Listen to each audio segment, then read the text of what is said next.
So last night we asked Corey, the spaz kid, how he would solve the crisis in Iraq. And I said he could be. Remember, there was a guy. This is such a terrible story. There was a teacher. He came in and he was teaching us. And one kid, one of the hard nuts, he'd found out that this guy's, he lived on his own and he had a cat, and the cat got run over. And so we got in early. Like everyone was in early before the teacher came in, and this kid drew a picture of a cat being run over by a car in chalk on the blackboard, a huge picture of it. And the teacher just came in, saw it, burst into tears and ran out. And the thing is, that was like the beginning of term, so he could never get us back after that. There was never going to be any respect for him. It was just, I know, yeah. It's just like, I just remember now thinking about it, just thinking, I mean, at the time I remember thinking it was bad, but now it's just heartbreaking, it's devastating. I know. It's just they just forget, they let their guard down a little bit. Do you ever do the one where you just humming? Yeah. And he'd tell us to stop it, and then everyone just we used to, there was one teacher, me and my mate used to go up to and just when we saw the other one, just sort of sniff him slightly, and then sort of like, so he goes, what, I got nothing. And he'd walk away sniffing his armpit. But those kind of mind games, it's like... I know. Once, right, I was talking about this in the week actually, we had this teacher, and he must have been sort of 60 then, right, and we're all about sort of like 12.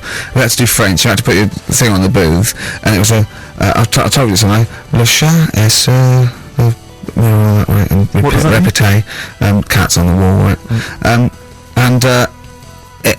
he'd repeat it in French, and of course everyone was going F C, just for fun, and he heard this, and he listened back to all of them, and he realised it, and he went mental.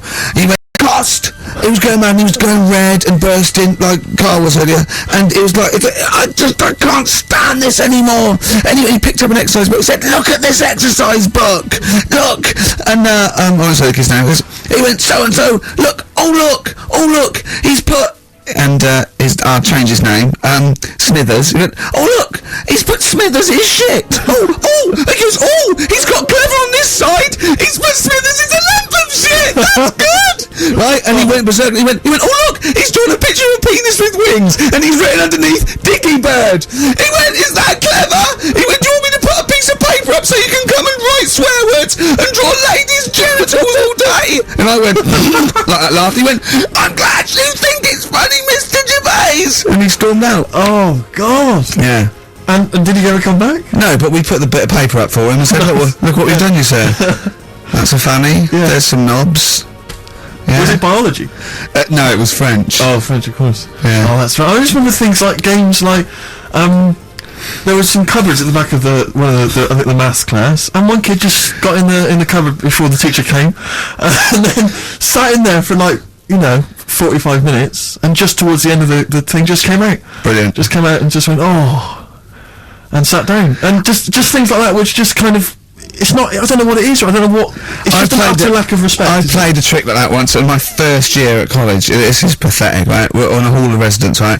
And there was this woman, sort of middle-aged woman come around in a twin set, and I think she was from a bank where she was doing students going to do a bank count, and we knew she was coming up the corridor and she was not right, and so we got in my wardrobe in this little room, right, just sat there. She came and said, have you banged? I said, yeah, I banged. I said, okay, can I just do it? And there was a knock on the wardrobe. I went, come in, and he just came out, and I went, all right, and he left, right, and she just looked at me, and I started laughing. I went, sorry. She went, you're not interested? I went, no.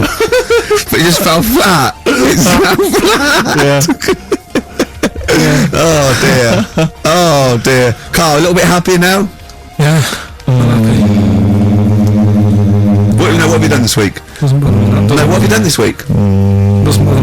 Carl, answer the question. You're the producer. What have you done this week? A few things. Oh, it's funny, right? Because when he's moaning about, I'd caught him out.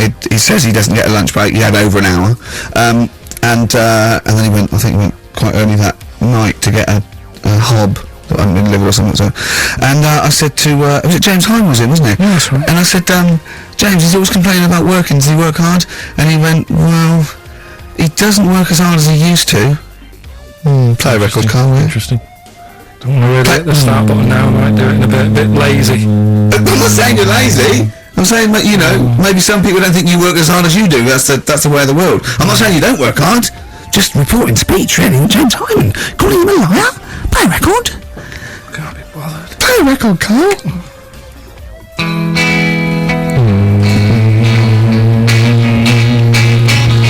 reckon we could do this all the way through Billy Bragg. Play a record, but let's not ruin it. It's not Billy Bragg's fault. No, not that. He's written some good tunes, old Billy Bragg. That's one of them. Yeah. Waiting for the great leap forward. What station are we on? XFM 104.9. Yeah, with Carl Pilkington. Carl, what do you think of it so far? What, of what? You weren't up for it, weren't it? And now it's turned out great, and you a little bit happier? Yeah. Yeah? Yeah, it's good, yeah. Good. Just talking earlier about teachers, weren't they? Have you got any amusing anecdotes about teachers or anything around that subject? I didn't go to school that much. Go on. But when I did, it was, I was telling Suzanne about it the other day how you know, she goes out with me now and she thinks I'm great. She's lucky what she's got. No, she's done well. Yeah. Right? But I was the sort of kid who she would have hated at school because I never had like a pen. Oh, yeah, I know what the sort you were. Never a pencil case or any stuff. I'd start off the term I would, and have like, you know, a brand new carrier bag with my stuff in. Brand new carrier bag, classy. And well, you've got to have somewhere to put the stuff you've nicked from Woolworths in, haven't you? right, so that'd be there. But then by the time like a couple of weeks down, I'd put my pen down, I would have lost it, and then I'm sort of going around saying, "Can I borrow a pen?" You enjoy sticking up your nose. It's not still lodged up there. It's not. No. Well, the funny thing with, like, you know, you were talking about teachers and stuff. Were you disruptive? Were you a disruptive kid? Were Not you really. Causing trouble? No, not really. No, he wouldn't cause trouble. He was terrified of the boss here, isn't he? No, it's not that. It's just that what's the point in winding people up? I find it quite annoying if people do that. So I don't wish it up on anyone else. Why'd you wind Steve up then? I don't wind him up. You do. You have done, but no, come on, let's not argue. We're getting on well then. Come on, Carl. And like the teachers, because I lived on this estate, right? Loads of stuff used to get nicked and go missing and what have you. Blackboards. And their way, no, like the telly and the video, really? and stuff like that, and the projector thing and all that. So the way they used to try and find it, right? My little conspiracy. You know, I'm good at them. Yeah. What they used to do is set your own work and say, right, draw like a bird's eye view of your house. Right? But draw everything you've got in your house in it as well. So if you've got, I don't know, if you've got anything in the loft, make sure you draw it. Right. So kids would come in with overhead projectors. Well, that was the idea, I think, behind guns. it. Yeah. They were amazing. And the aircraft guns in the shed. So the picture you did for your home, presumably Got nothing from me. nothing. I didn't do it. I'm not, he used to hand it in, empty house, I'm not a grass. yeah. And nor the illegal immigrants living in the Just kitchen. a picture of your Auntie Nora. Yeah. What's that? Is that? Have you been stealing tennis balls? Yeah. No, that's not a split tennis ball. That's my Auntie Nora's. But what about all the stuff? What didn't you have to draw all the stuff that your father had nicked? All the stuff, you know. Listen, we're doing Songs of Phrase today because Rockbusters has gone. What songs of phrase again? I can't remember. I think I've blanked it out. Yeah. When we do something that's been said a few times on the show. Right. It's been said a few times. Black! I'm scared of Andrew Phillips! Black! I need my job on it! Black! Go on, sorry, you were speaking, Carl. So we take a phrase from the show, right, and just get songs, right, the words from the songs, edit them together so Something it says like that phrase. Yeah, something like that. Yeah, okay. Yeah, no, just go on. Sorry, go on, Carl. Come on. So a phrase is no more cheeky freak of the week. No more cheeky freak of the week. Is there not? We're not having that anymore. Well, no, because it's offensive, and if we're worried about offending people, to talk about people with disabilities, Well, yeah, like, but that's like what conjoined annoys me. twins and women who are born with like deformed legs, was and you call never- them dog woman. It So wasn't- you know, you've got to be careful. You've already insulted Christ. Let's not do disability. Let's do songs of phrase, shall we? Cheeky freak of the week was never out to offend anyone. No. It was to make you No, I swear, realise we how don't lucky. try and offend people. We try and entertain them. Right, do you know the funny thing is? Right, you're saying about, being cruel about people and stuff. It goes on all the time. On the news the other night, do you know those Siamese twins that didn't make it through the operation? Yes, yeah. Right? And this is why I'm stopping it, because I don't want people to think we're having a go at disabled people and stuff. Right? On the news, right? Yes.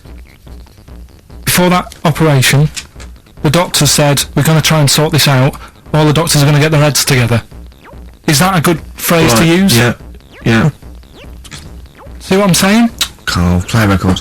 No, I'm Play a just... record. Are you offended, Rick? Are you? Oh, you've offended me. You're the one that's... Yeah, but I'm saying, we're not out to offend anyone, yet it's always going on. People are always on the go. to say, please don't bring it down, play a record. I hate it. Darkness. Growing on me. You love the Darkness, don't you? Yeah. I was lucky enough to see them. They were doing I like that HMV as well. thing. Is it People good? told me it's a bit too jokey or Yeah. a bit too tongue-in-cheek, but it isn't really. If you don't know that, it sounds great. It just sounds like sort of retro 70s rock. It's great. Yeah, brilliant. It's nice to have rock back. I think you'll agree. Big time. Yeah. High five, man. High five. Yeah. Sweet. Sweet, mate, sweet. Songs of Phrase. It's the mighty return of Songs of Phrase. No one has requested that. It's not due to public opinion. A lot of people have requested some swearing. They have indeed. We had a lot of emails for that. But go on, Carl. And remind us again what exactly Songs of Phrase is and why we should care. It's just a phrase that we take from the show, make up by taking words out of a song, edited it together. Right? The phrase that we're doing is no more cheeky freak of the week. No more cheeky freak. It sounds like this. No more cheeky freak of the week. Right? So No, that's nigh on impossible. Play again. Play again. I didn't hear that. You got to email in with all the songs that you can hear there. Right? I think it's 5 songs. And we in just want total. the names of the songs. Yeah, that'll do. Okay. Alright. So we just hear it again. No more cheeky freak of the week. Alright? Yeah, It is good. It's probably one of the best you've done. It's very tricky though. that's not too tricky. Play it again. No more cheeky freak of the week. How many have you got? Do you think, Rick? Just Well, I've noticed the same person singing twice. Is that right, In a band and solo. Yeah. And I know one I track think- straight away from the word. Can I just say, I do think naming the songs is a bit tricky. Let's just name the artists. Is that all right? What's the artist? Just the artists. Just change the rules slightly. Yeah. Before we play it again, just let you know what the prizes are. We've got on DVD Later with Jules Holland Louder. Lots of the alternative acts he's had on there. A DVD, there, a couple of DVDs. With Boogie Boogie piano over the top. Let's hope so. Brilliant. I can't Mary wait. Chain are on there, Stereophonics. We've got Sonic Youth, Ash, Hole, Queens of the Stone Age, Foo Fighters, quite good. Once again, Cruise of the Gods on DVD, starring Rob Brydon and Steve Coogan. That was on at Christmas. It's not bad. It's not the same one. They haven't been sending that back.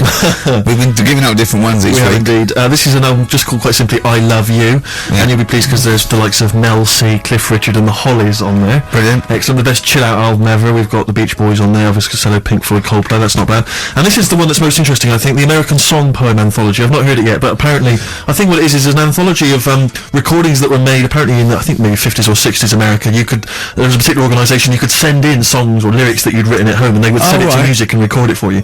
And this is a compilation of them. So obviously there's some quite idiosyncratic and odd little things on there. I think it's probably worth a listen. So not bad prizes at all, Carl. Let's play it again. No more cheeky freak of the week. Well, we started that going. Just the artists then. ricky.gervais@xfm.co.uk. ricky.gervais@xfm.co.uk. Once more, Carl. No more cheeky freak of the week. See, it's just great. Yeah, not bad at all. A little bit of Elba. Nice to hear them again. This is the one Red. XFM 104.9 with Gervais. Elbow and Red. Good tune. The old Spanish archer. Right? Yeah, Elbow. Oh, sorry, you've lost me. I wasn't listening. Elbow. Elbow. Right? Sony award-winning from Ricky Gervais. Well, we're not allowed to do anything. Sean's a bit Andrew likes those sort of things. Rick, I can tell you now that the answers to Songs of Phrase are quite literally dribbling in. I think there's 2, maybe 3 answers so far, so very excited about that. And we just had an email from Dan. He says, my Mrs. Lynn is pregnant and is 8 days overdue. Carl, could you offer any words of encouragement to coax the baby down the birth canal? I've sat Lynn only inches away from the speaker to allow optimum audio transfer to the uterus. What would you say to that child there, just to lure it out to the wide world, Carl? I wouldn't rush out, to be honest. It's not good, is it? Oh, yeah. Sure. I don't really want to talk about kids either, because Suzanne's mate's just had one and now she wants one. Oh, God. Yeah. Please never bring a child into the world, Carl. Promise us that. They just bore me. Have you seen, there's loads of people in the office who have got them now and they've all got baby pictures everywhere. And they're all like, isn't it nice looking? It's like, no, it's not. They all look the same. Do you know what I mean? All like Mel Smith. Don't they? But it's that theory actually, right? Do you know how I've said before about babies right? Yeah. They're like little old people. Yeah. There was Another of the great theories. no, the fact that you're born and you sort of you got no teeth, you got a little bald head, you can't control your bodily functions and that. Sure. Then you get to like. Sorry, you're 70. describing yourself. Yeah, I was to say, you've got a dangerous No, I'm ground, just saying that's how you're born. Yep. Then you get to about 70 or whatever. Yeah. Well, that starts to happen again, doesn't it? Right. Yeah. Now there was a story in America about, just backing this up again, 70-year-old fella, 70-year-old fella. Okay. little bald head, Yeah. right? Probably no teeth, and that, Probably, yeah. nappy and that, right? Yeah, probably, yeah. Goes It's into not 70-year-olds, but pop the old nappy on your 70th birthday, take your teeth out. goes into an office who's old enough. Right. Okay. Right, okay. Wait. Carl's back. Wait, No, I'm sorry. not. So they thought he was Right, a okay, giant forget it. baby that Right, had walked into the forget office. it. Weird, isn't it? Steve, forget it. Carl, please. I Forget get it. Carl to answer. No, that's the story, but it's weird, isn't it? That's It's what not I'm true. saying, it just backed up The my guy story. with an off license thought that a giant baby had A waddled into the 70-year-old wrinkled baby in an overcoat, stuck in Werther's Original, smoking a pipe and going, I can't believe it, the price is not the same as they were, right, was a small child. Yeah, weird, isn't it? Play a record, you're an idiot. Well, what's happening with Songs of Fraser? Forget it. Forget it, who cares? as I say, the answers are dribbling in, and Can we run this radio station for a week? Yeah, but the thing is, if we genuinely wanted to do a good job at that, we'd have to fire ourselves straight away. No, do you know what I mean, though? Just to sort out the playlist, let DJs, you know what I mean? Sort out what can be said and what can't. Just for 1 week.